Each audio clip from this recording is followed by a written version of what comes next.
Usually, in the silence, that is just naturally something that we trust that we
Good to see you. Thanks. Appreciate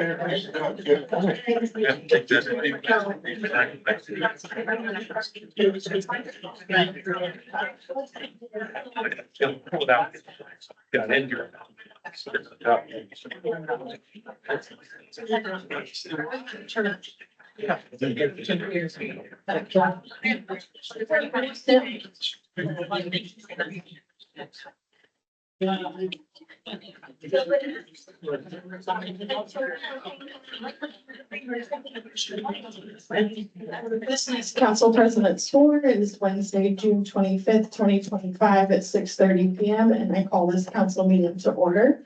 Deputy Clerk Weiss, please take the roll. Ellis. Here. Francie. Here. Aiken. Here. Hodgkin. Hubbard. Here. Warren. Here. Mackey. Morrison. Here. Pericini. Here. Fredo. Here. Moore. Here. Taylor. Ward. Thank you. Please stand if you're able for the pledge of allegiance. And then to excuse Councilmember Taylor and Councilmember Murphy. Second. Oh, second. Oh, all in favor? I'd also like to move to excuse Councilmember Hodgkin. Didn't catch if you said that. Oh, No, I didn't. I second. all in favor? Aye. I pledge allegiance to the flag of the United States of America and to the republic for which it stands, one nation, under God, indivisible, with liberty and justice for all.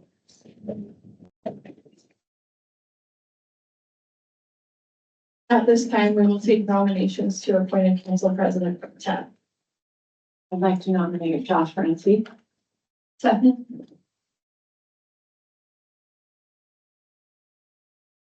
Also nominate Terry Hubbard. Second.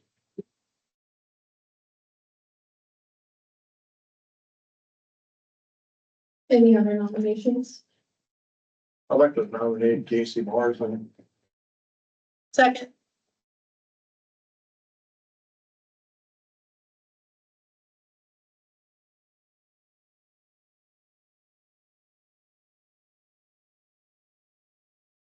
So we'll do a roll call vote. Please state the name of the person that you will call.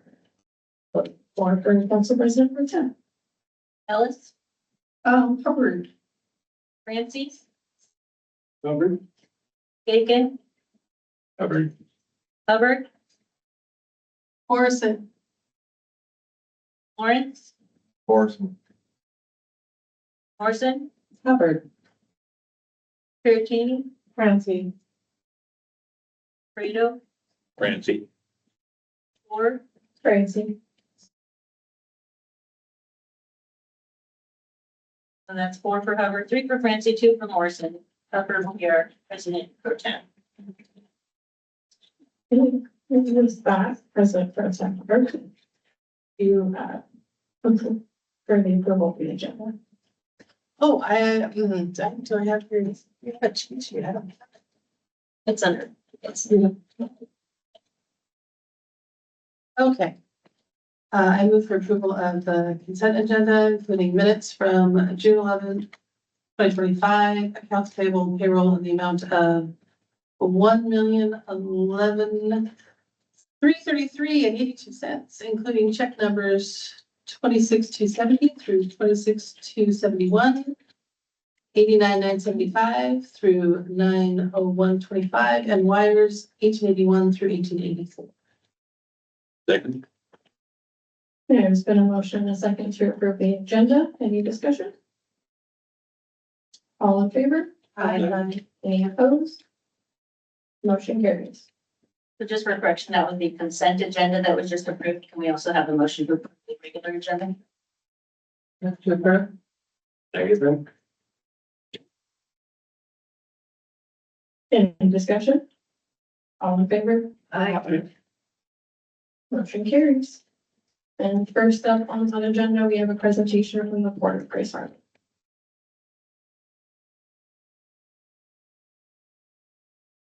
on.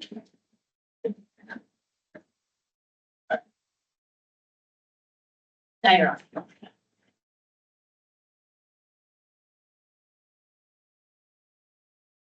I got it. You should be good now. Okay, here my Good evening. My name is Kayla Dunlap. I am the Director of Government and Public Affairs at the Port of Grace Harbor. Thank you guys for having us this evening. With me tonight is our Executive Director, Leonard Barnes. So we are here to give you our annual outreach presentation. Should be mostly updates, looking around the council. I think you guys are all familiar with the port, so I might breeze through pieces of this a little faster. We can focus in on mostly on the expansion probably, but if I don't cover something you want to hear about, or please stop me, ask questions throughout this. All right, here we go. And do you slide forward? Do I? Okay. Just a reminder, we ports were formed in the state of Washington with the passage of the Port Act in 1911. We're the second oldest port district in the state, just a few months behind the Port of Seattle. We are governed by 3 port commissioners. Their district lines mirror those of our county commissioners, so we are a county-wide port district. And they, of course, are accountable to the voters of Grace Harbor County. So one of them is up for re-election every 2 years. They serve 6-year terms. In 2025, Commissioner Patrick on the right there is up for re-election, currently running unopposed. On the left, is your commissioner here in the 2nd district, Commissioner Tom Craig. In the center is Commissioner Sam Pinnock representing the 3rd district. All right. Just a reminder of our mission. Don't expect you to read that or know that. But what I really do want you to focus in on are those 3 bolded terms, because that in essence is what we do. So international trade, economic development being the one thing all port districts in the state of Washington are charged with in the RCWs. And then of course, tourism. So how we fulfill our mission is through our lens of business, which we have 7. Can you go to that next slide? Just a reminder of all 7. And again, I'm going to breeze through some of these. Go ahead. So Bowerman Airport, 5,000 foot jet capable runway out in West Hopewell. The main update there is that Life Flight has been there for about 2 years now, and they are just finishing up that $1.3 million hangar you see pictured there for their helicopters. You've probably noticed some military training taking place over the last year or so. It's kind of picked up. So they do use Bowerman for touchdown and refueling, which is a nice little revenue generator for the airport as well. Industrial properties, we're still hovering right around that 120 tenant area. Our tenants do a very wide variety of things. I just had a group from Harbor Learning Center in today. We talked about some of the really cool stuff that's manufactured right here in Grace Harbor that goes all over the world. Those are industrial property tenants. The port itself is not a large employer, right? We only have 55 full-time equipment on the port. Our industrial property tenants in terminals, those are the big employers. Those are the ones creating jobs here on the port. And again, they do a very wide variety of things. The Westport Marina, no other place has all 3 parts of our mission really happening at the same time like the marina does. So it remains the #1 commercial seafood landing port in the entire state.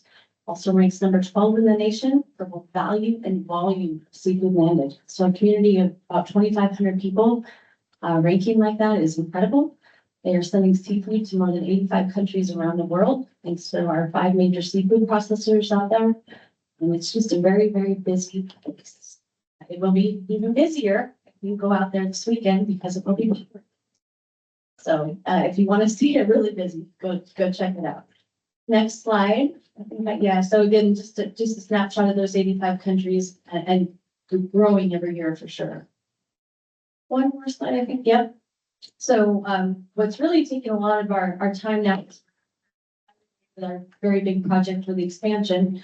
We're now starting to turn to the marina. So all of that floating dock infrastructure you just saw is somewhere between 40 and 60 years old. And it is very much past its useful life, to be honest. So we have undertaken a marine modernization project that will completely replace, rehabilitate when possible, and reconfigure all of the floating dock infrastructure in the basin. Very large project, probably $60+ million, at least a decade. In fact, what you're looking at right there is probably about a decade of work and funding. But we are underway. We're hoping to receive word about the first phase of funding for phase A of phase one, I would call it, which will be an EDA grant, hopefully, and we will be pursuing some other federal funding opportunities this year as well. Next slide. The park, Satsa Business Park. So a lot of great news at the park lately. We have about 35 tenants up there. Of course, the two largest buildings in the county are up there. One of them is, I wonder what does Lynch Creek Farm have? 90% of the building. So the farthest building on your right there, Lynch Creek Farm, is employing about 250, 300 people in peak season. They are actually have about 14,000 little mini trees up there right now that they are growing over the holiday season. So if you've ever seen some of their products, they were handcrafting the trees previously. They will be having trees this year.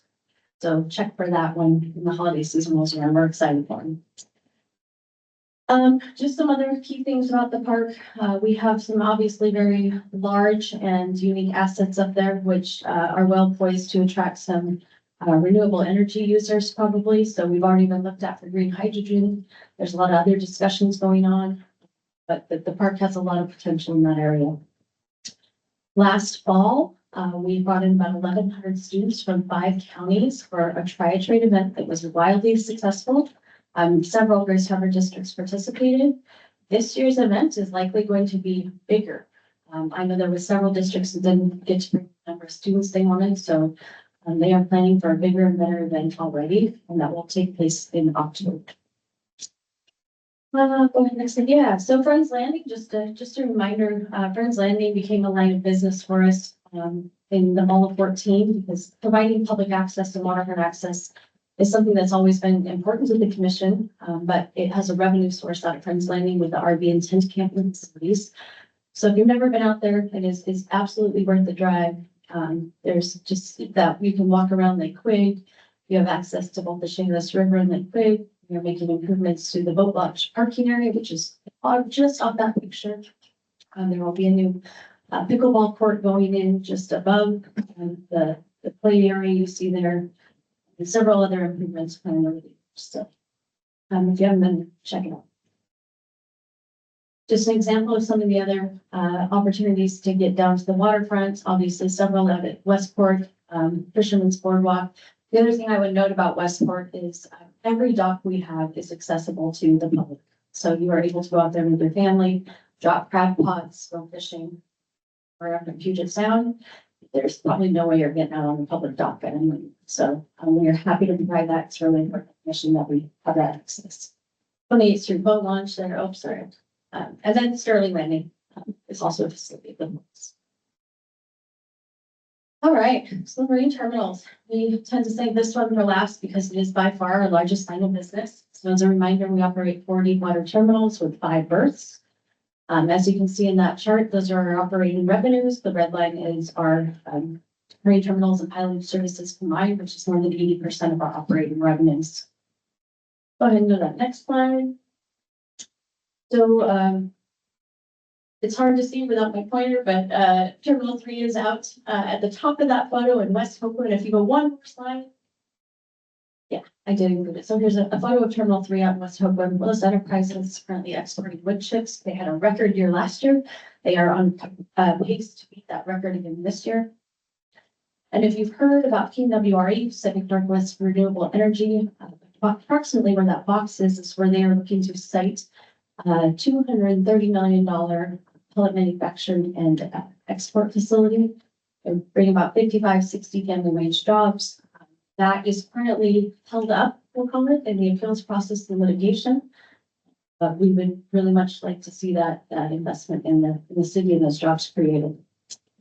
Hop back to the slide. Thank you. Terminal 1, you see the silver tanks and the white tanks. That is still our liquid bulk terminal utilized by both REG Grace Harbor and BWC terminals in those white tanks. So REG is creating biodiesel still from canola oil as the feedstock. And BWC is currently handling methanol and a product called MDI in those white tanks. This is a pretty outdated photo, and I can tell for several reasons, but it's still probably the best shot we have of all of the terminals. And you can even see Westport and Ocean Shores in this. So we are handling a lot of autos right now still. These are auto imports. Again, they're manufactured in South Korea. We are on track to still hit about 80,000. So that's almost double what we did last year, which is great.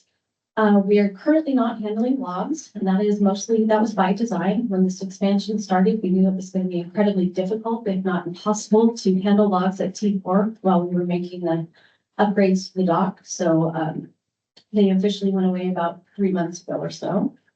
And then, of course, that is Terminal 4 there with the two berths. The two berths are important when we talk about this expansion project. Next slide. Awesome.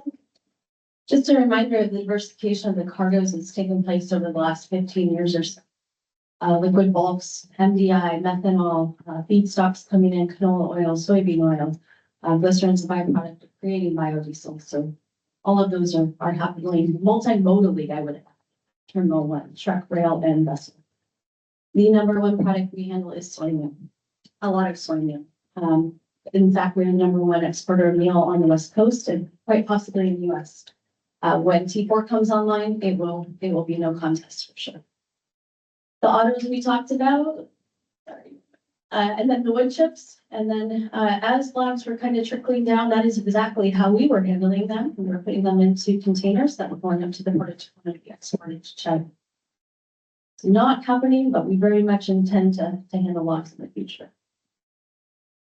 All right, so let's talk about the expansion. So again, AGP's been at T2 since the end of 2003. They've been an excellent partner for the port and our community. They came to us about 3 years ago now, 3.5 maybe, and asked if they could put a second export facility in at B. You see there, the magenta pink color. And for them to do that, we would have to accommodate them by making our own infrastructure investments to the tune of about $60 million. So AGP's piece, that private partner piece, is about $175 million investment. Port's piece, 3 pieces to it, is a $60 million investment. The majority of it is rail. So we're going to add 47,000 feet of rail into the marine terminal complex. It would make you guys do math like I do my 4th graders. So let me just tell you, it's about 9 miles of rail, which is significant. The purple you see there are the improvements to the T4 dock. So we will be completely resurfacing the dock, adding a new fender system and a stormwater collection and treatment facility. They previously did not have any.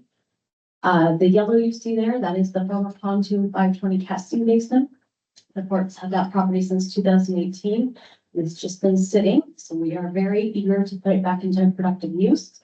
So we are in the process of filling that basin. It's probably about 70% done right now today. It will be 100% full by the end of July. It's been quite the process. The relevance of that is that becomes our new cargo laydown area for operations at T4A. Because once you add in that 9 miles of rail, it's not going to be easy to handle things like autos or logs or military equipment or things like that. So that's the significance of the filling the basin and of course having the 2 berths. Next slide. So this is just a depiction of the shiploader that is going to be at T4B. It's very different from what you would see down at T2. You can see there's 3 spouts there. 2 of them will operate at the same time. The dump house that's pictured here is actually twice the size of the one at T2. It will be very, very big, very efficient, much more modern than what we have there. So you will likely start seeing this come up out of the sky. Leonard, what do you think? 4 months, 5 months from now? Yeah, they've got the components all there. It's pretty exciting to see. Next slide. Just a reminder of the impacts. We're going to have 80 long-term jobs created from this. The majority of those will be longshore jobs, as well as rail and waterside jobs. I mentioned that level of investment. You just heard me tell you it's going to be 175 million. That is the latest number from AGP. I noted that we're going to easily be doubling our exports of meal once this project is fully operational. And again, what's driving all of this, they're not crushing soybeans for the meal, they're crushing it for the soybean oil, which is a very sought after feedstock for renewable fuels. And then where this meal is going to developing countries, typically in Southeast Asia, to feed their protein sources. So chickens, pigs, aquaculture, things like that, to get more protein in the diets of those nations.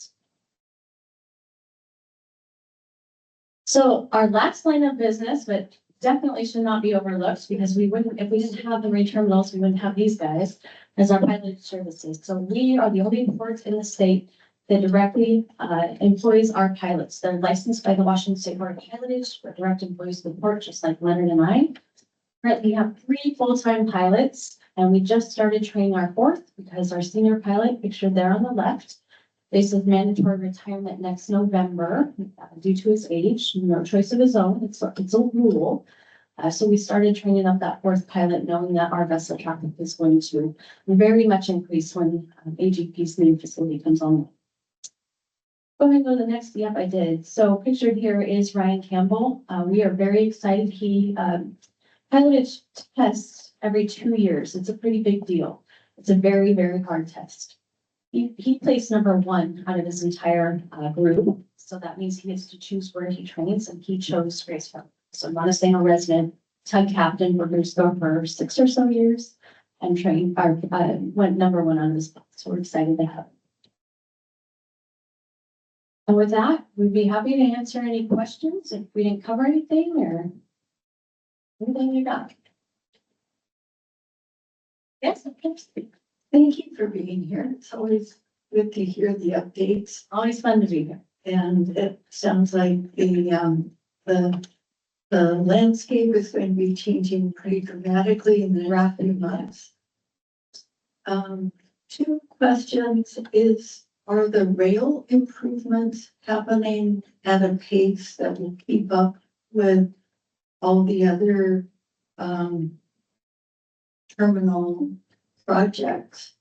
And then I wanted you to also address for Terminal 3, is PWRE required to remediate the on-site hazards as part of their developing that site to process wood chips? Sure. So I'll take the first one, the rail question. And I'm probably not the best person to ask that. I'm not even linked to Nick Bird if he's still around. I can only speak to the rail on the port property. But this, I can tell you, and we've been very clear about this. This project will be operational before the US 12 project is built out. So yes, the rail is going to essentially double, just like vessel traffic is going to double. Which is why we've been highly supportive of US 12 for a very long time. But that's a big project. As far as the T3 site goes, Leonard, I might look to you, but I think the short answer is they wouldn't be getting permits if that wasn't being addressed. I would also, on the first question on the rail, and what the port is controlling on the rail, which is basically from that project site right by your wastewater plant all the way through the port. That rail should be all in place. It's being laid as we speak right now. They've already got the ground out. But I would say by the end of the year, that rail's all going to be in place. So that'll be the facilities for backing up the trains and coupling Yeah. and having all of that happen so it doesn't tie up traffic on like port and port industrial way and. Yeah, so that track should be all ready. We won't be fully utilizing it first because right now the AGP facility that would utilize that new trackage, it's not due to be ready probably till like, let's say, second quarter 2026. But I can tell you, we're all pretty blessed in this room because we have 3 local contractors, Robbins Construction, Quick Brothers, and Brumfield, got all the entire work down there, and they're doing an amazing job. We should be really all proud that we have local citizens, right? It's pretty cool, and they are way ahead of schedule. But we'll just have to see how it plays out. But I would say second quarter 2026, that things are going to get real. Okay, thank you. And yes, it's good to invest in our local economy by hiring local contractors. We are really lucky. I mean, right now, it's probably just dive in that a little bit more. I would say between those 3 contractors I mentioned, those plus subcontractors, there's probably about 220 plus workers. Most of them are all local. And the entire project, well, that means AGP and the port down there, all of that project, it's about a $60 million payroll before it's completed. Crystal? No more questions for Ms. Campbell? Thank you for coming to be here and sharing with us today. Now we'll go ahead and open the floor to public comments. Please limit your comments to 3 minutes in an effort to be respectful of time, and please state your name and the ward in which you reside.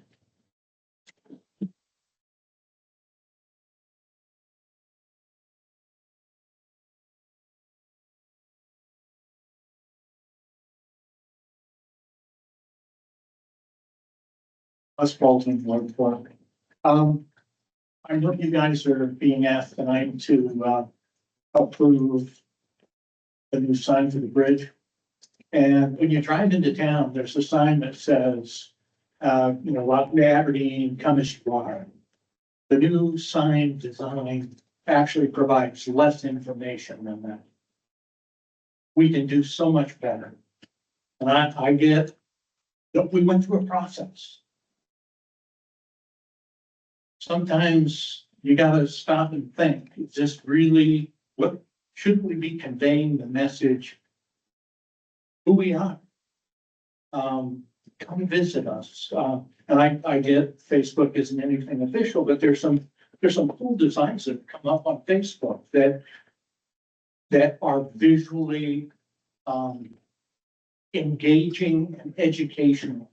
When I saw that sign looking on my laptop for the first time, I didn't get this guitar. I had to be told that. It looked to me like a storm drain with a grate.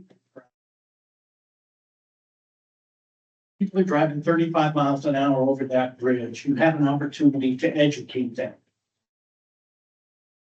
And if you vote tonight to put that sign on the bridge, you're opting not to educate the people coming into our community about our community. And I think that's something we really need to rethink. And I get the process, but yeah. Anyway, thanks for your time. Thank you. Any other public comments this evening? Hi, I'm Rose O'Keefe, also Ward 4, and I'd also like to speak on the same topic about the sign. I agree with the previous gentleman's comments, and frankly, I'm kind of confused at this point because the initial design was one thing, and then I saw some other things in the paper, so maybe there was a revision, and then I looked at the agenda tonight and I saw other designs that I had never seen before. So frankly, I'm a little confused as to what the design is that is being determined. It looks like maybe there's still some options. And I personally don't think any of the options are good. I kind of think they all look like website banners. And I was hoping that there would be a little more art and not just graphic design. So if I could make a suggestion, it would be to hold off and kind of go back and reassess the direction of this project.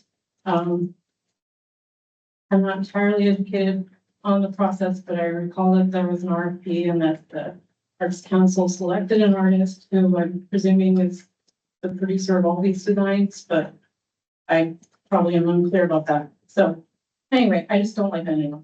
Thank you.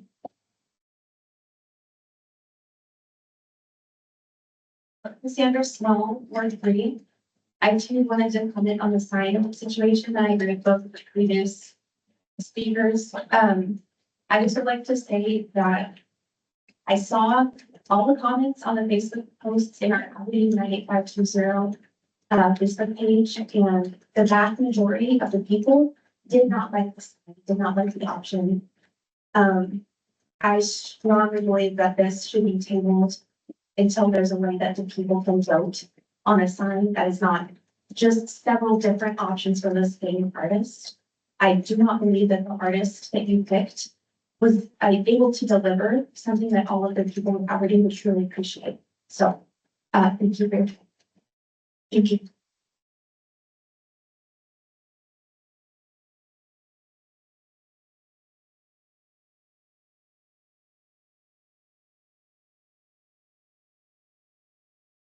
Good evening. My name is Marcus Nathaniel. I'm from Ward 5. I too here I'm here to speak about the design of the bridge sign.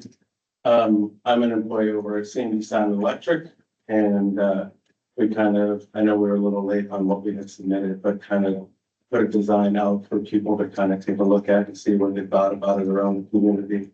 I feel like we got some pretty good response and feedback on it.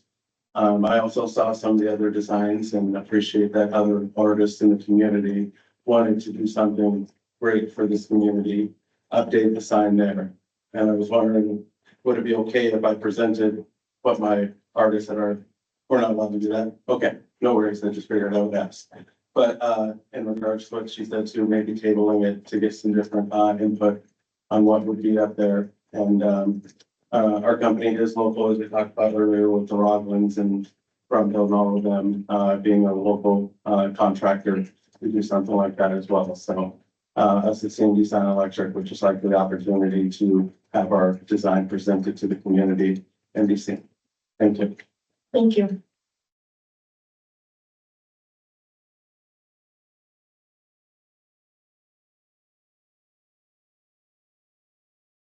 Right here, working. On a sign, I'm Tuesday, welcome to Aberdeen.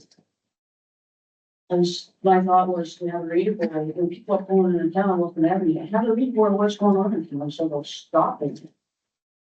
Instead of, we need a way to get people to stop, like reading a reader board. And like, people stop some. Thank you. Any other public comments this evening? Okay. Moving on, we already tackled the consent agenda, so any council members with reports this evening? Okay,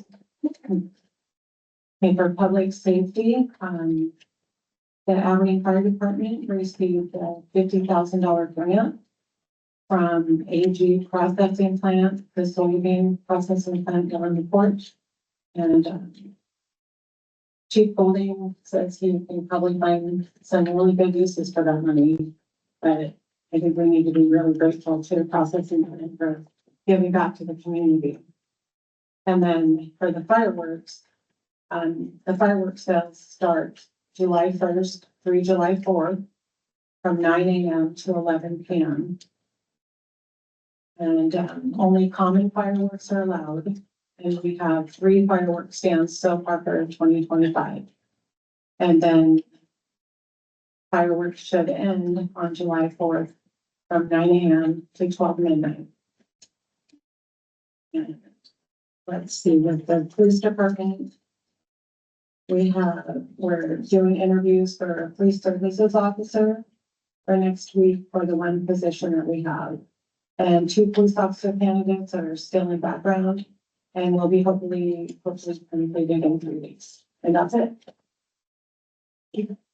Any other council members with report?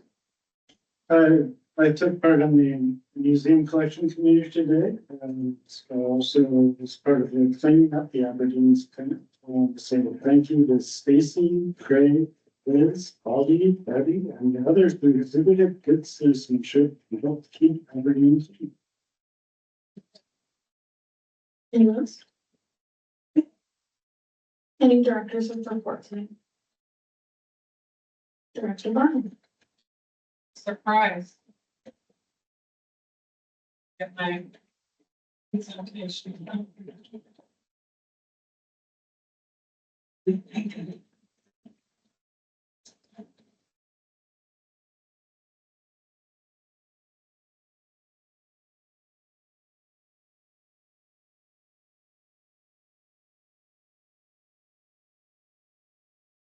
Speaker.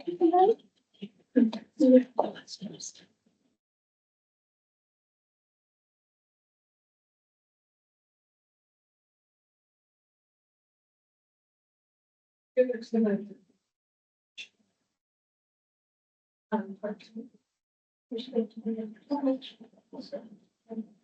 welcome.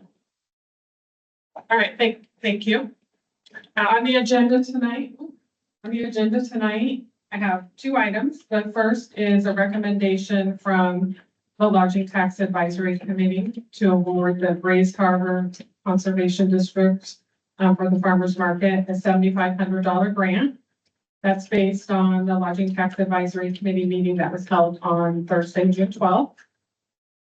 Then the other item on the agenda is the recommendation from the Aberdeen Arts Commission to award the contract to Tim Gervin for the Welcome to Aberdeen sign placed on the Wishkah River Bridge. And I'll go into that a little bit more. Some updates.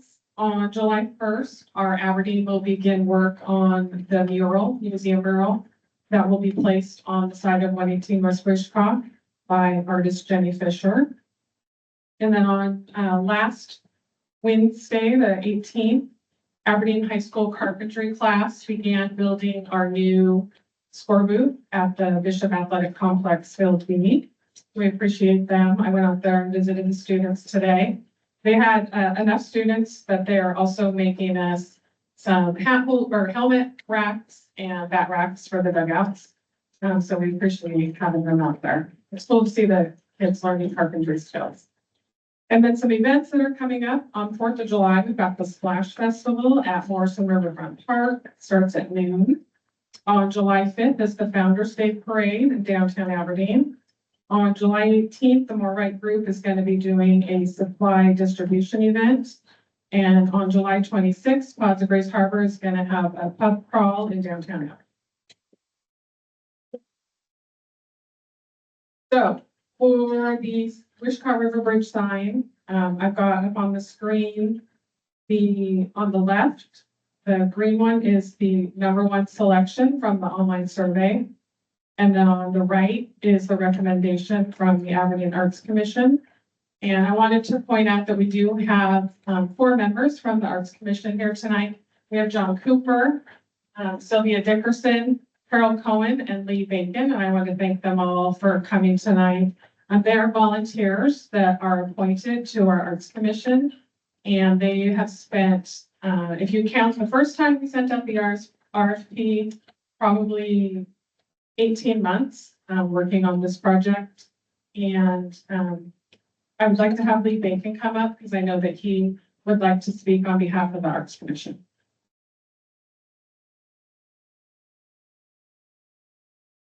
Thank you, Steve. So my name is Lee Bacon, for those I haven't met yet. I reside in Ward 4. I have various civic responsibilities. I'm on the 2025 Lodging and Tax Committee. I'm on the Historic Preservation Commission. I chair the Aberdeen Arts Commission. And I forgot one, and I'm on the City Planning Commission. On top of that, I'm also one of the co-founders of the Music Project in downtown Aberdeen. That's a nonprofit dedicated to community engagement and cultural preservation. That introduction. I'm not here tonight to defend the selection of art. Thankfully, that's your responsibility. But I wanted to talk about the process that we went through, because I think there's some questions. Some of the earlier speakers were unclear as to what process was taken. And I think that's important for everybody to understand the thoughtfulness, the due diligence, the research, the sensitivity to the subject, to the city. We all want to be as proud as we can about the sign and what the sign represents. And I think that because it's art, it's very subjective, and it's always going to be subjective. And if you read comments, or you see some of the comments that have come in, have been sent to me, there's a variety of feelings about this, and there's quite a spirited debate. Some of the comments are, why do we need a sign? I know where I am. Let's just leave it the way it is. Let's restore it. So I think it's always going to be subjective, but I think the way that the Arts Commission approached this was to try to balance as many of the goals for every community citizen that we could. Let me begin by explaining the process. Tonight, I want to recap and highlight for the broader community, the process that we went through. Following the last city council meeting that took place, I wrote a letter to the city council. I don't know if any of you have had a chance to look at that, but I really went through a detailed process. So this wasn't like we looked at pretty pictures and said, we like this one, we don't like that one. There was a very methodical and diligent process. But for the benefit of people that didn't read that letter or understand the process, I want to highlight a couple things. First off, the project began about over a year ago, as Stacy mentioned, with the issuance of a public RFP that received 0 responses. One of the reasons we failed to receive 0 responses was some of the feedback that there wasn't a budget for the designer or the individual that was interested. So we went back to the drawing board and applied for a lodging and tax grant, which we were on. The city council approved that. And that grant consisted of the design for the sign and the installation of a new sign to replace the existing sign, not a restoration of the existing sign. The process was fully open to everyone, including professional designers, artists, students, educators, and the broader creative community. It's important to note that the RFP was not limited or selective.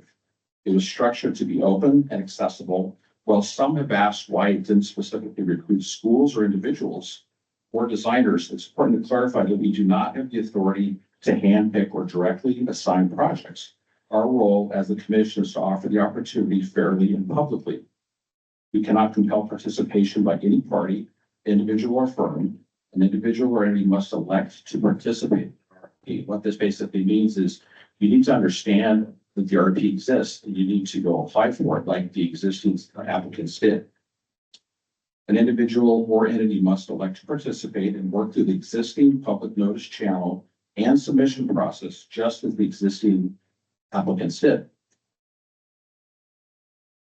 Second really big item is who's paying for this. I think that Stacy's mentioned this a couple of times. This is not coming out of a general fund. The lodging tax fund grant application process is paying for this. So this isn't coming out of any of the dollars that the city basically uses for other purposes.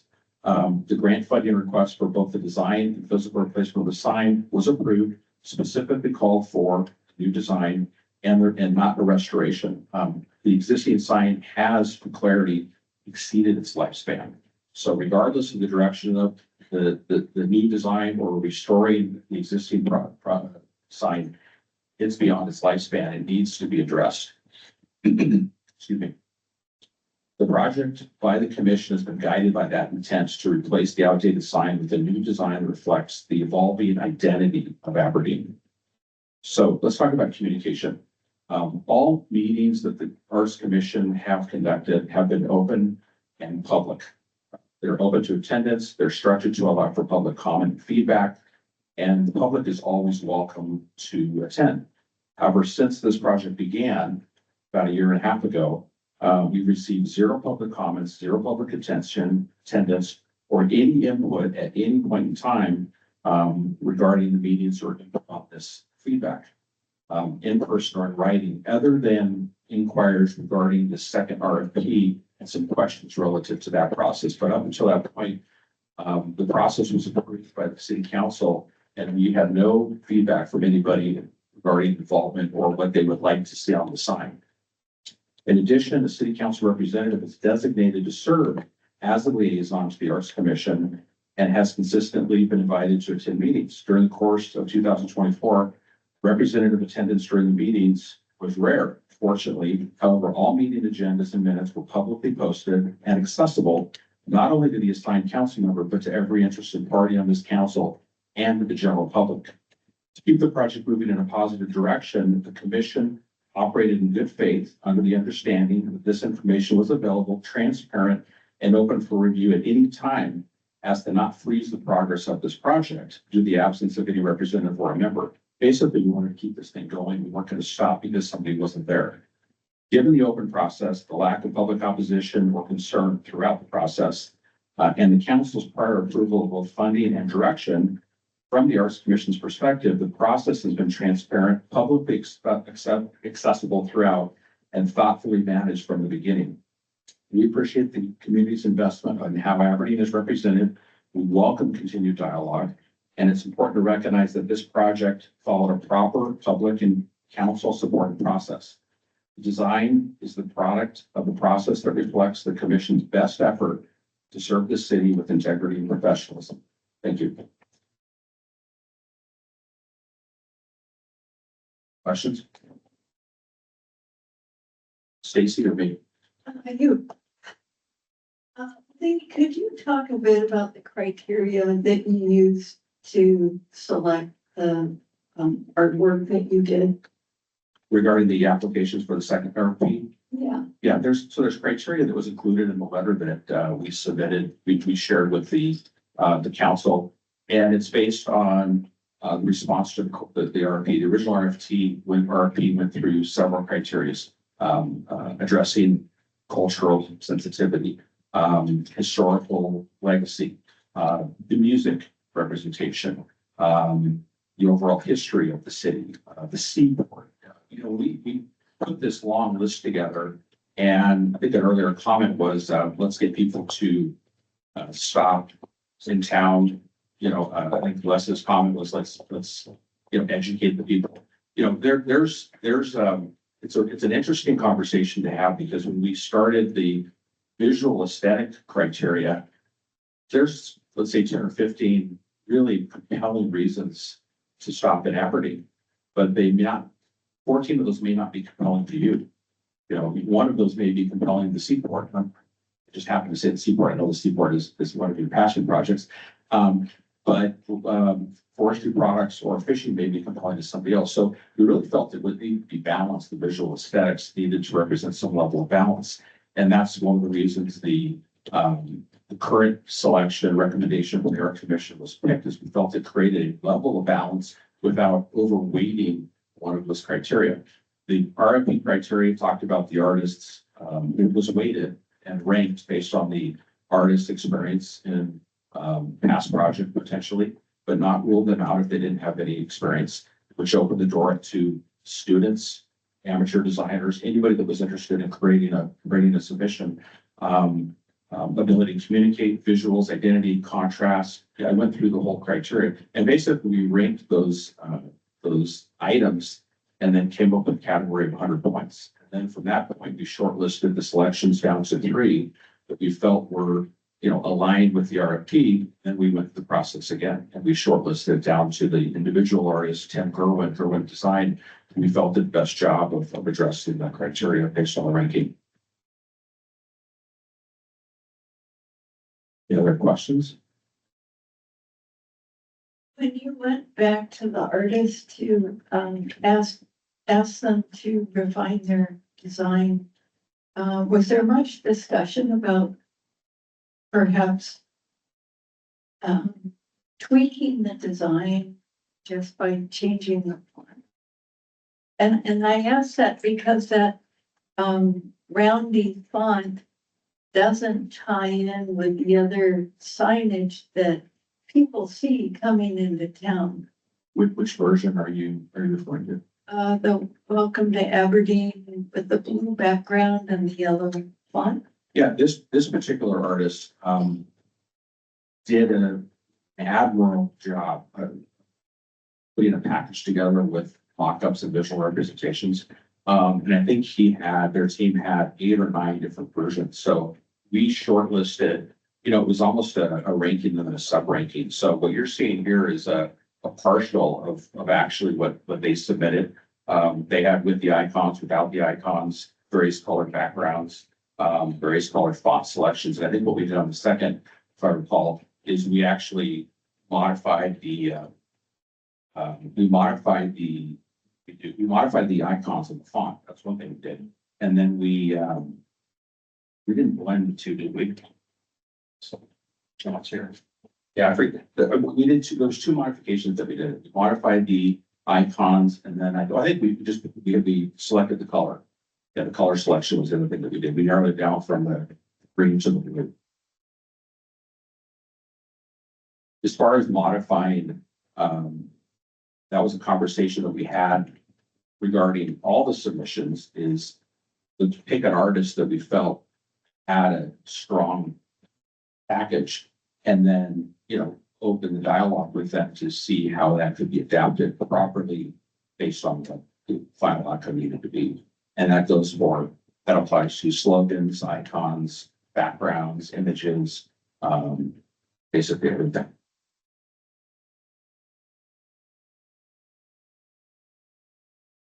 I have a question. After I left the committee, when did you stray away from a mural type experience to more of a graphic?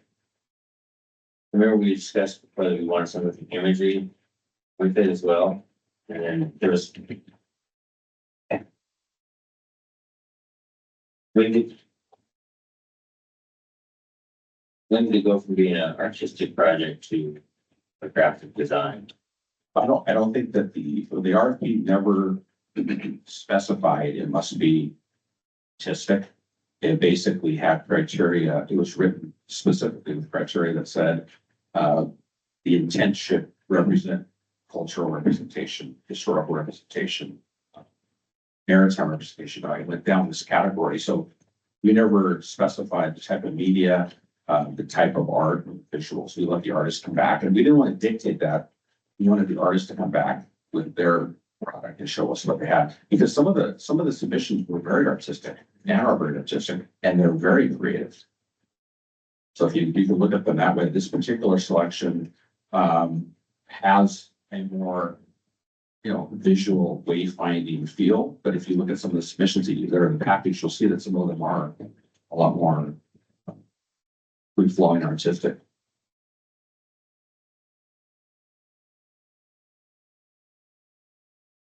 When did the committee get handed authority back to the agency? Didn't the mayor say, well, he was gonna do it?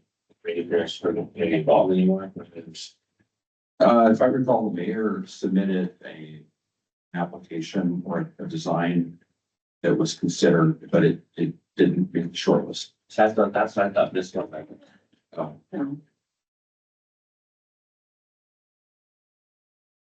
You had mentioned that there wasn't much community interaction with the council while they were doing all this deliberation. What was done to advertise that, to let the community know that those were I'll there? let Stacy, she actually issued the RFPs based on sample. We'll see.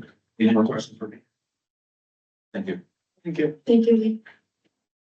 We had it in the newspaper. It was on our website, the radio, and on the city's Facebook page. Thank you. Also, I started out as a art major, so I made one of the icons to scale. You want to see what the size was? I did the tree because it's been a while, and that was about my skill set. There was no way I was going to do the full edition. So anyway, so it's in the back. You want to see what it would look like. It's not exact to scale, but it's pretty darn close. I also wanted to mention, and I thought Lee might bring it up, that something that he had pointed out is the icons are a way to communicate with everybody, even if you don't speak English. My understanding is icons like this are used a lot in European countries, because if you look at fish, you understand that means fish for fishing, right? If you look at the trees, you understand that means that can mean hiking to you, but even if it does mean hiking to you, it's still reflective of our communities. So that was one of the other reasons that I think the commission felt that the icons were important, because you don't have to speak English to understand what that icon is. So also mention that. Oh, I gotta grab one of my papers before I get to the park and play. So tonight, these are the options. You can accept the report as presented. You could select a design from any of the submissions that were received by the March 26th deadline. I did email you all of the submissions. They had to be put in a drive because it was so large. You could reopen the RFP. If you want to reopen the RFP, it's about a 2 to 3 month process. So that would put us to September before an artist would or design would be selected. And then I have to do a request for quotes for the installation side. The grant has to be spent by December 31st. Now, that grant was awarded by you, the city council, so if we don't expend the money by December 31st, I could put in another application. We could extend the deadline to next year. Or you could reject all submissions. So those are the options. And then on another note, we had our summer park and play kickoff at Finch Park, and you can see the kids had a great time. It was a beautiful evening. And they loved the foam machine. We had the foam machine last year, so they were covered in foam, and the YMCA was there, the school district, Timberland Library, and then of course the Parks Department. And some of the public safety officers were there as well. And then lastly, we just want to remind everyone, the Splash Festival, it's on July 4th. It starts at noon at Morrison Riverfront Park. I left cards for all of you so that you have the information. For the public, if you'd like to grab information, we've got it on the table on your way out. Thank you. Thank you. Any other directors with reports? Okay. On to request for council action, finance chair Frida. Request recommending the city council award the Grace Harbor Conservation District a $7,500 2025 lodging tax grant as presented and authorized the mayor to sign here. Second. I need to have the record state that I was reversing myself because of conflict of interest.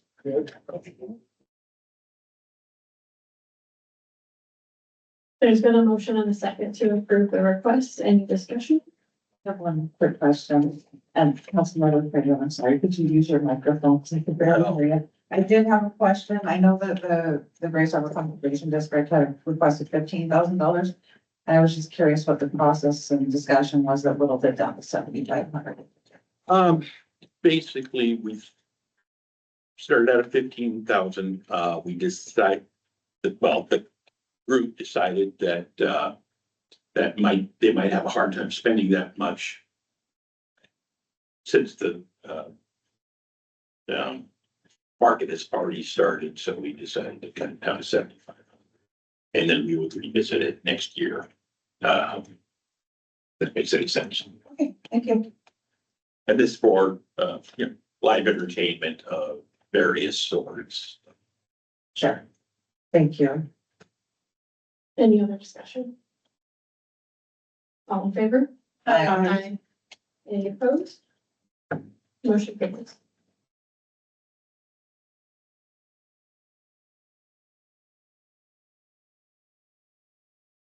On to public works with Chair Brexit.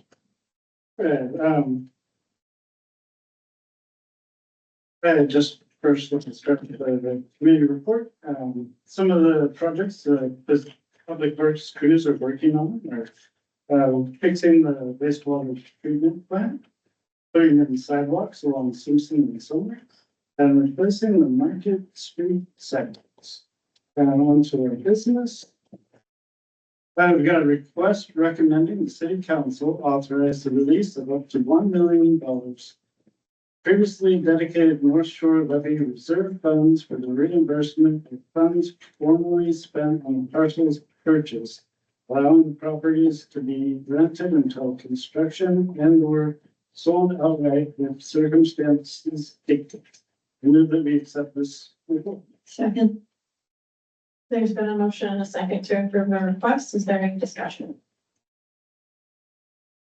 Rose?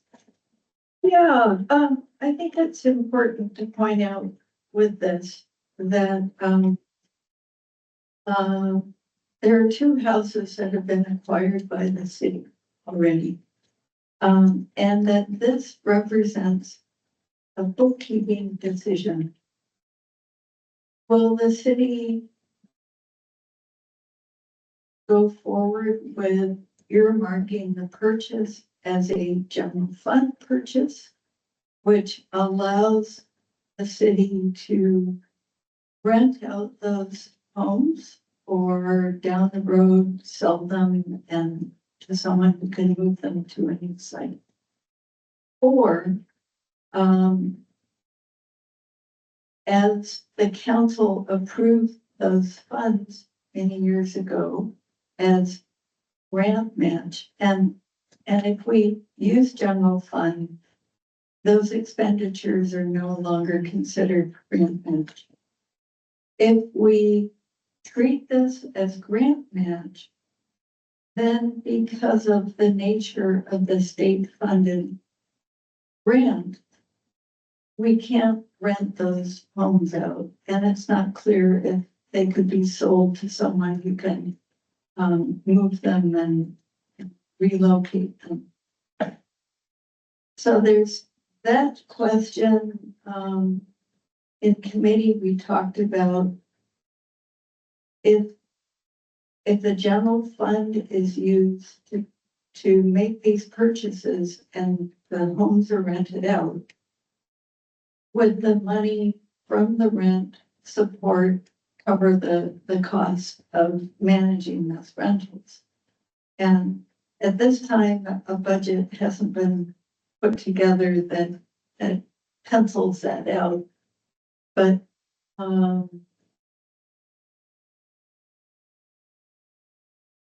thinking about all the expenses associated with managing properties, from basic repairs, painting, having to replace a furnace, paying for insurance.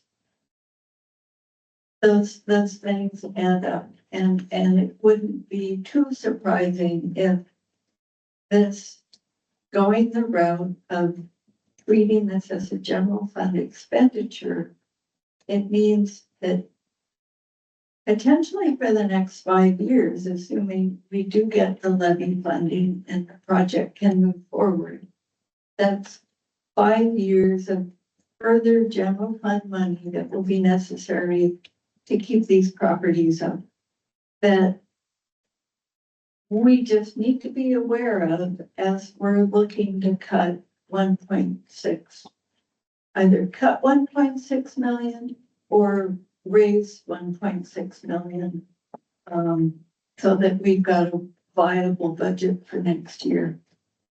So I'm hoping that we can have some good discussion on this tonight.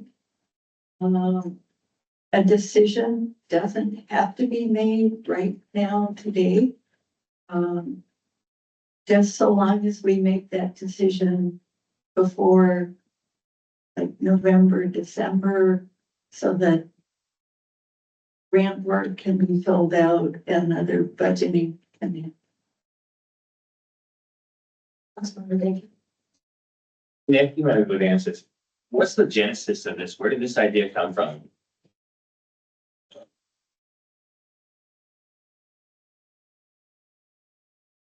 Are we on? Okay. So there's two different ways that we've looked at this. And so bluntly, the idea, Rick had a great idea. Is it an opportunity, or is it something that we should just continue? In general terms, when we acquire a property, for the rail separation project, for example, there's properties over there, that have been removed, with the advanced acquisition. And so part of what Rick's thought process is, okay, we can either utilize, grant dollars, acquire the property. We cannot make any money on the use of state funds. And so that's a scenario where we can't rent it, we can't sell it, we can't anything. There's no generation of revenue off of that acquisition. The secondary option was acquire the property, utilizing the reserve dollars, and then choose to rent it out. And this one, in my mind, it actually kind of made some sense from a risk management standpoint. It allows us to kind of hold an asset and not eliminate the value of that asset by removing the structure. And so that was kind of the thought process is that there's two paths here. I would say that not all structures kind of fall into this category. There's some, as it relates to advanced acquisition, that we should be moving forward on getting the sites ready. But with this decision, we didn't feel like it was a decision that should be made internally. It's a decision that we wanted to bring before council, unless you guys, think think about it and make the appropriate decision. Would it maybe help the decision if we had specific properties to look at that have already been assignations, we know exactly what we're buying? They've been bought. And we're buying them back from ourselves, aren't we? No. We have acquired two properties already on Market Street. So I guess taking a step back. Last year, we had talked about the Market Street, levy alignment. And after that, a number of individuals started approaching us and saying, hey, let's start talking about advanced acquisition. I'd like to sell now. And so there are a number of properties that we have initiated the process on. We do have right-of-way dollars dedicated through the state funding for acquisition. And so I think that these two right now are directly adjacent to Chicago, right across from Pump Station 5. I'm sure that guys want to. Right, for everybody else's identification.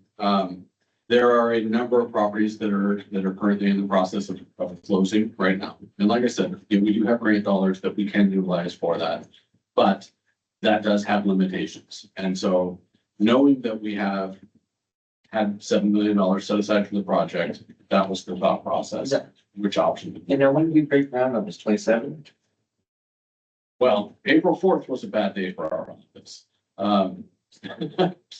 But No. at the moment, is it that beginning to self-correct itself, or are we still as a town to change now? I wish I was like first time. Right. I have a similar question. Have we heard anything from the federal government? Because I know that Westport's project kind of got the green light. So what's the status of ours? Have we heard anything? To my knowledge, there is no action yet that outside of what occurred on April 4th. I have heard a number of rumors that the BRIC funding from 2020 to 2023 will go back into play and be able to be used for the projects as they were originally intended. We have, continued on the environmental process and design process because that's funded separately. And so our objective right now is to get quote unquote shovel ready, which means plans are done, permits are done, properties acquired, everything's ready to go. We're ready to turn. Are we under the gun to make this decision tonight, or is this something that we could put a pin in and just kind of wait and see if that federal funding comes back online so that we don't have to start digging into the general fund for this? Sure. I mean, I think as Councilmember Ellis identified, the target, I would actually kind of back it up more towards like September-ish, maybe late September, early October, to kind of make a definitive decision on that. Okay. Like I said, we have acquired the property, and from a bookkeeping standpoint, getting the reimbursement request in, probably October-ish would be wise. That way it gives the state time to turn and burn out the money. It's okay. One more. The rental program, or the it would be like a temporary type of rental situation, like vacation rentals for a weekend at a time, or weeks at a time, or weeks. Would you really want to put a family in there and then tell them, oh, well, now here comes construction, you gotta go? That's debatable. I mean, there's two ways to head down that road. I don't think there was a decision made either way. I think I'd be more willing to vote for it if it was worded as a temporary rental situation, for sure. Any other questions? I'd actually like to make a motion to go ahead and table this, at least for a month. Maybe let's revisit this in a month and see where we are. Second. It's been a motion and a second to table this until the last meeting of July. Yes, that's fine. Thank you. Any other discussion on it? All in favor? Aye. Any opposed? Motion carries. This will be tabled until the end of July. Moving on to special agenda items, Councilmember Corbett. We have a request recommending the city council to authorize the creation of a legislative break for the month of August. This year it would result in the cancellation of the city council meetings on August 13th and August 27th. I recommend we accept the report. Second. There's been a motion and a second to approve the request. Any discussion? All those in favor? Aye. Any opposed? No. Motion carries. We have a request recommending the city council authorize the mayor to execute the contract with Tim Gervin for concept art 1B2 to be placed on the Wishcroft Bridge sign as recommended by the Arts Commission. I move that we accept this request. There's been a motion and a second to accept this request. Any discussion? Member Gay? We received the email this morning or last night, and I had never seen this image before. Got an email, I managed to miss it. And I was really impressed by it. I think it had like a faded rustic look to it to it. Begin with, so we were able to. And I really like the way the words really popped, like this black lettering. I really liked what I saw tonight.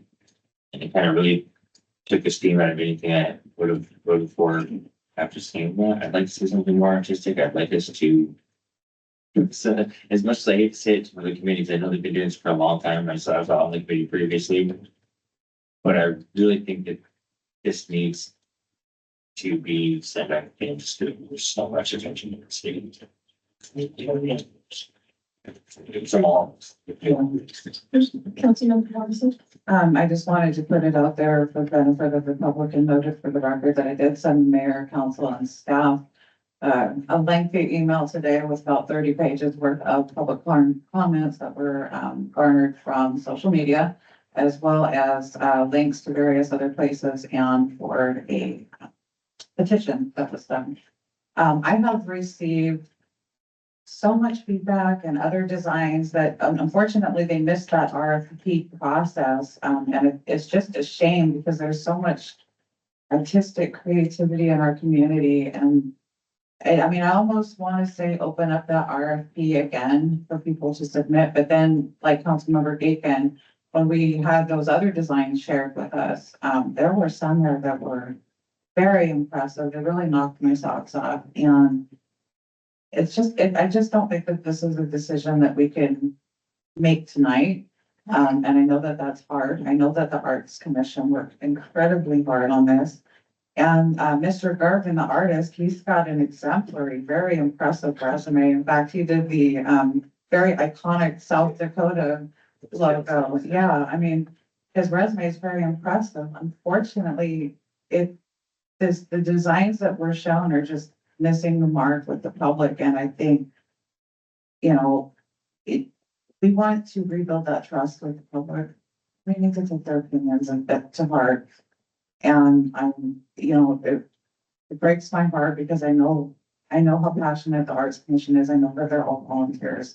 I know how hard they've worked on this, but you know, if it comes right down to voting on this particular artist and that package of designs, I'm going to vote no on that.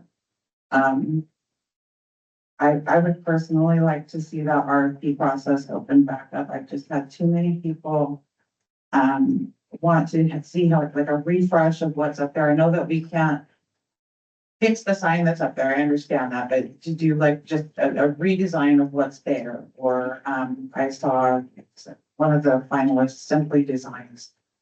I heard a lot of people talking about that. I saw the design from this gentleman over here that was all over social media. I mean, there's just tremendous creativity going on. And that's not to say that Mr. Gervin is not, but it's just not, the residents of our city are not feeling that design. And so for that reason, I cannot support that. I would like to say that everyone had an opportunity. Every single person in this community had an opportunity to put in an RFP. They were able to put in their designs just like anyone else did, and they chose not to. And the ones that I saw online, some of them were very beautiful. Some of them a little bit too busy for an entrance to the city, in my opinion.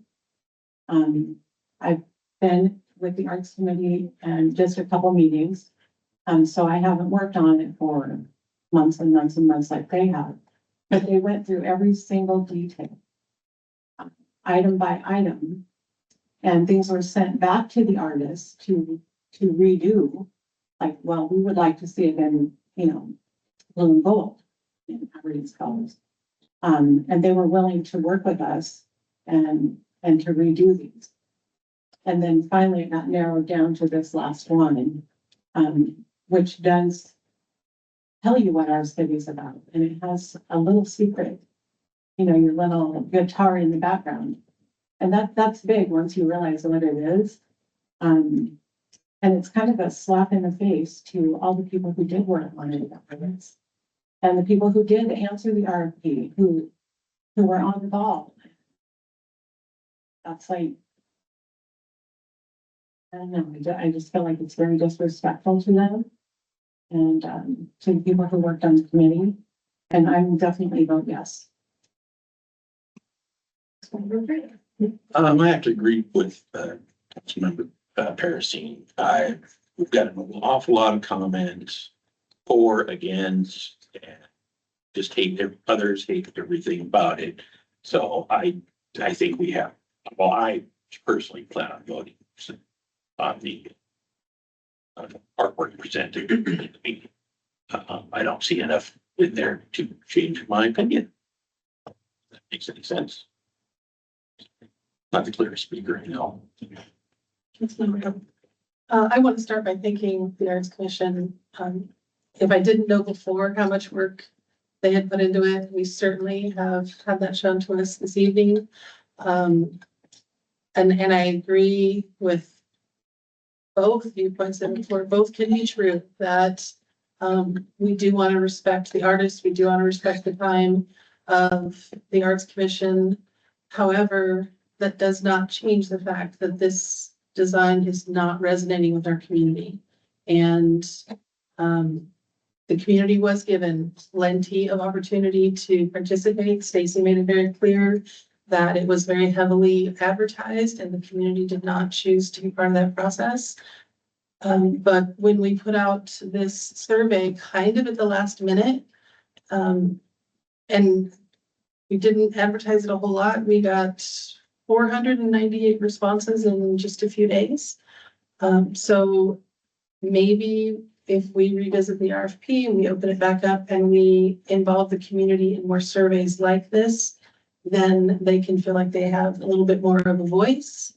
And so I think we should, as much as it pains me to say it, I think we should start the RFP process again.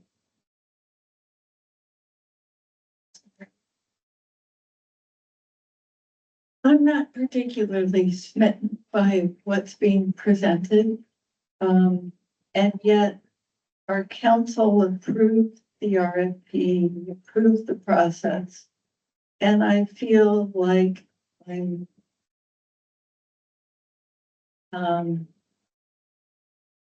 obligated to respect that process and at least have this come up for a vote.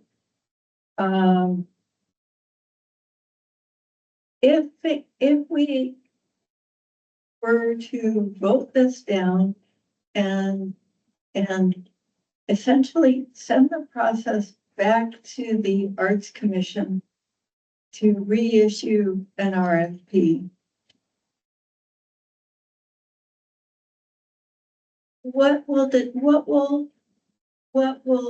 change potentially in that?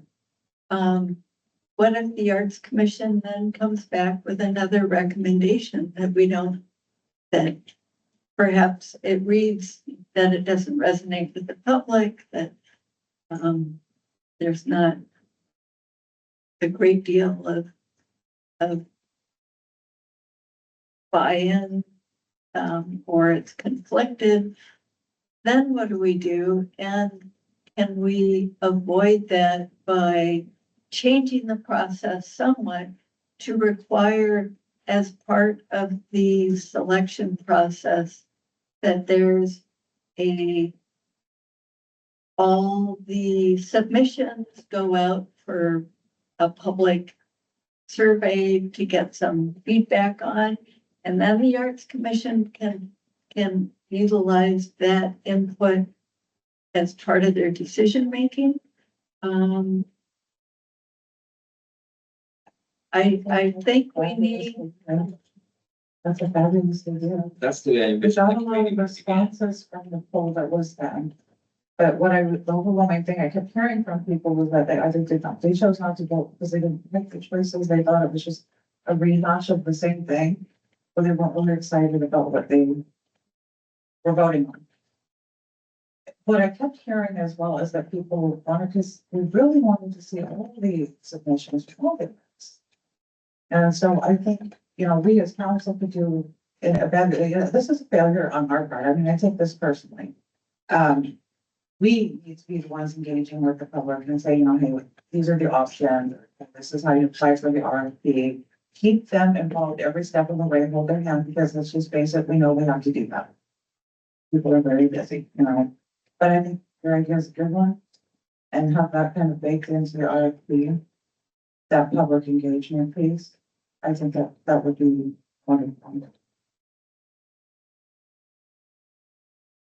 So everybody got a chance to be over and that was Steve's phone.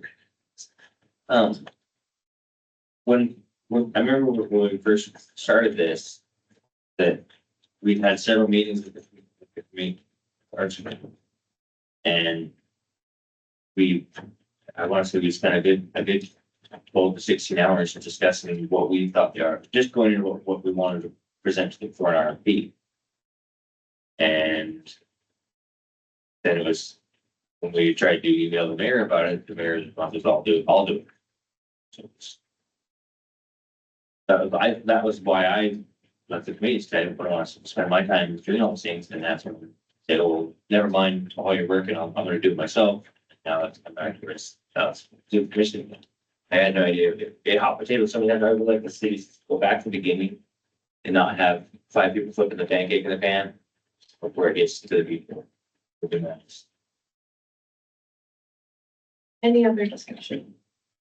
Just building off of what has been discussed here, I think we also could include some kind of a public forum when we get to the point where we have submissions, where, we have all the signs on display and we say, come and see, and, maybe that's at a council meeting, maybe that's an additional workshop that we do. But there are things that we as a council could do to better engage. We do need to realize that the sign up there is dangerous at this point. We need to replace that sign. Can we just take it down? I thought we just take it down and leave it empty until such time as we've made a decision. I think you have to get permission for that. Is it a deal? Yeah, with DOT, and that shouldn't be more than a phone call or an email. You better. Public safety time constraint. Like you have announced. So does the council, what is the will of the council? Do we want to give an up or down vote on this particular request, or are we open to tabling and, or not tabling, but, restarting the RFP process? Would we like to do a motion for that? I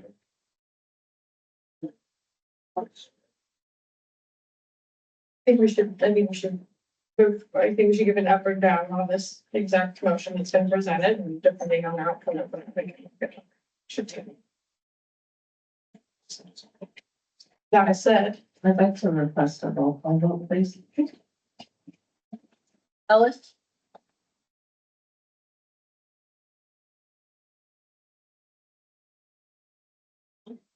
Yes. Nancy, Yes. Gagan, No. Hubbard, No. Lawrence, No. Morrison, No. Perigini, Yes. Fredo, Yes. Moore. yes. That motion passes 5-4.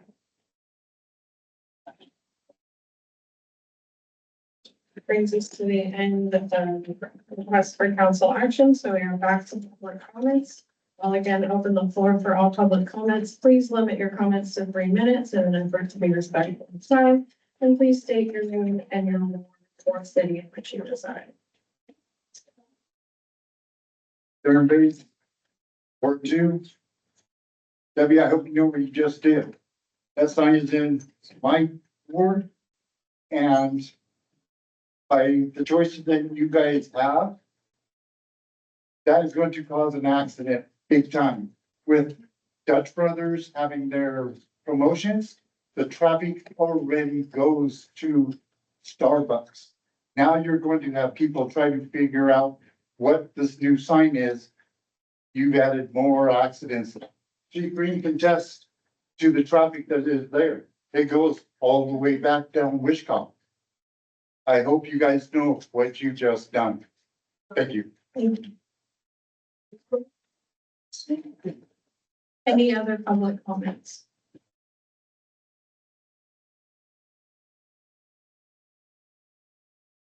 Sylvia Dickerson, fourth ward. I too have comments about your traffic revision plan.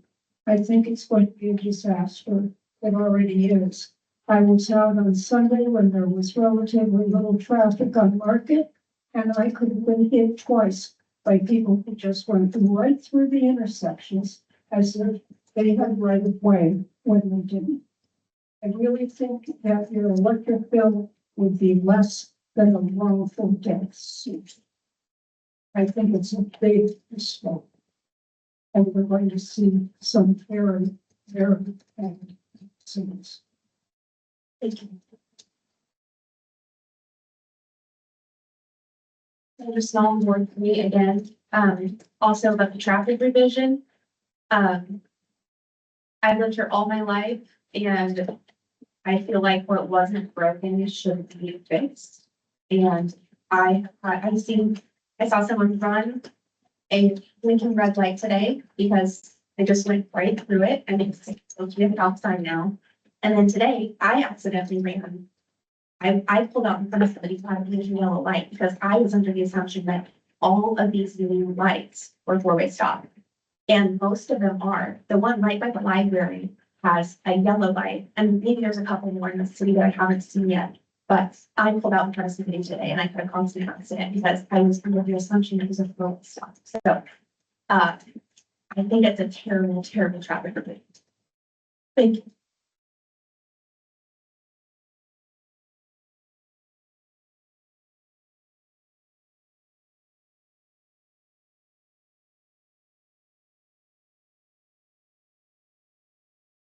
My name is Connie Parson. I'm here on behalf of the Friends of the Aberdeen Museum. I apologize for being late. I was under the impression this meeting didn't start until 7:15, according to the website for the city of Aberdeen. I brought in some literature I was hoping you could read. I'm here to comment on the displays that we're going to put out for July and August, which will be featured on the Port of Grace Harbor. We change our displays every 2 months. And there's also attached to this a list of all the displays for the rest of this year. I'm hoping that we get more people to come in and check us out. The Port of Grace Harbor was started in 1911 by Frank Lamb and Associates, so to speak. And I am hoping at this point to have a speaker at First Friday on August the 1st to talk about Bound and Field and the businesses that are under the auspices of the board.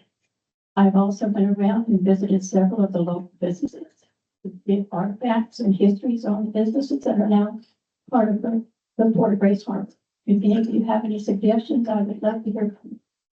Our phone number is 360-533-1976. Thank you for your time. And Stacy has a copy of each of these for one of the council members. Thank you.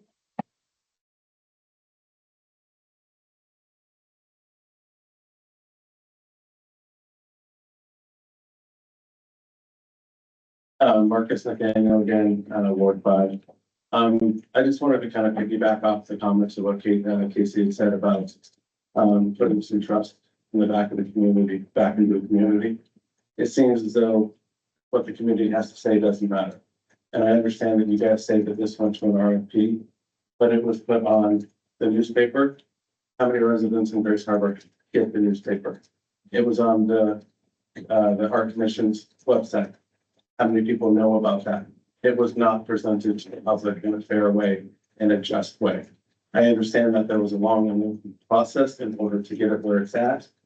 But to say that it was fair and the public got a chance to voice their opinion and know about these decisions that were being made is, I don't believe that's right to say. So I do feel like at this point in time, there's what I'm saying is following on deaf ears because you guys have already approved it. But the image that is going to be portrayed for what Aberdeen is not what the community wants to see.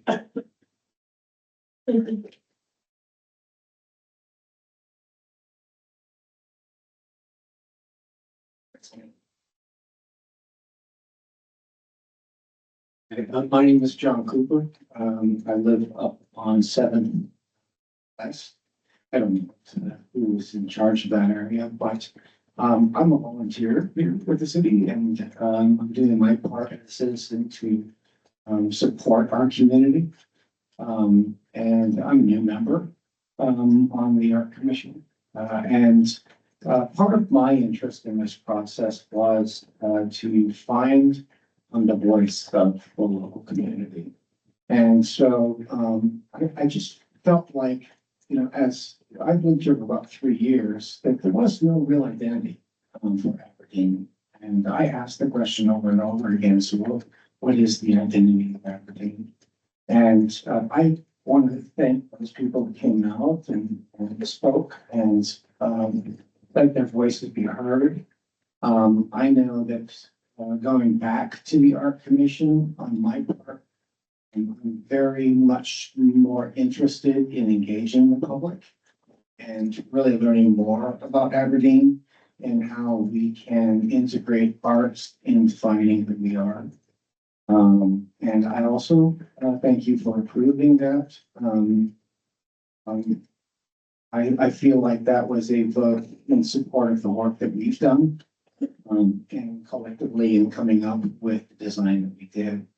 But I think in the future, as we go on, I'll be more interested in engaging with the public, even more, getting more feedback from them. So I thank you for coming out, and I thank you for your vote. Thank you. Anyone else with a public comment for tonight? Okay, any council members would like to make for the good of the order? With nothing further, is there a motion to adjourn? I motion to adjourn. Second. Adjourn to 8:02.